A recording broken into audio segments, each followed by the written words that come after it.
Hi, I'm Pastor Amy with the midweek message from St. John's. Well, Ash Wednesday is fast approaching. It's actually next Wednesday, February 22nd. And any of you who have spent time in the church in your life will probably know that Ash Wednesday begins the season of Lent in the church year, which is a season where we get to go deeper. We're invited to reflect on our faith and what it means to be the followers of Christ in the world, and also on our personal relationship with God and what that means for us. Now, Ash Wednesday is rather obviously named for the ritual marking of foreheads with ashen crosses, as we're reminded of our mortality, and the words, "Remember you are dust, and to dust you shall return," are spoken over us. But we're also reminded of the promise that God enters into our human story to redeem us from the ultimate reality of death. Now, death is a truth that we cannot deny, especially as we see the current events of our world flashing across our screens every day. It's hard to imagine what it would mean for over 30,000 people to be lost in one tragic weekend after an earthquake, but that is the truth that is unfolding in Syria and Turkey even now. And we're reminded yet again of the plague of gun violence in our nation, as another mass shooting has taken place, this time at Michigan State University, where 3 students lost their lives and 5 others are clinging to life in the hospital.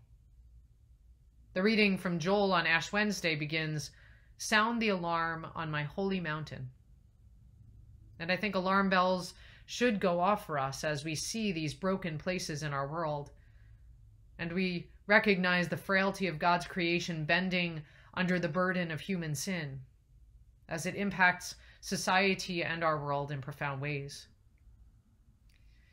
This is not the world as it ought to be, but it is the world in which we live. And despite the fears and the worries and the sorrows, we hope in a God that enters into it all with love, that sacrifices and crosses the bounds of what we determine is good and right and proper. We have one more Sunday to gather before Lent begins. The church calls it Transfiguration Sunday, and in the readings that on that Sunday, we will get glimpses of the new life that is possible for us through Christ. And at St. John's, it's Stephen Ministry Sunday, where we focus on our need for healing both corporately and individually, and we're invited to come forward during communion for prayers of healing. We do need more healing and connections to one another and the whole of God's creation. Because only when we truly understand what it means to love the world that God loves enough to die for will we truly see change and transfiguration that is possible for all. So as we move into Lent this year, you're invited to go deeper with us at St. John's, asking how the cross of Christ connects us to a greater purpose in living our faith in and for the world.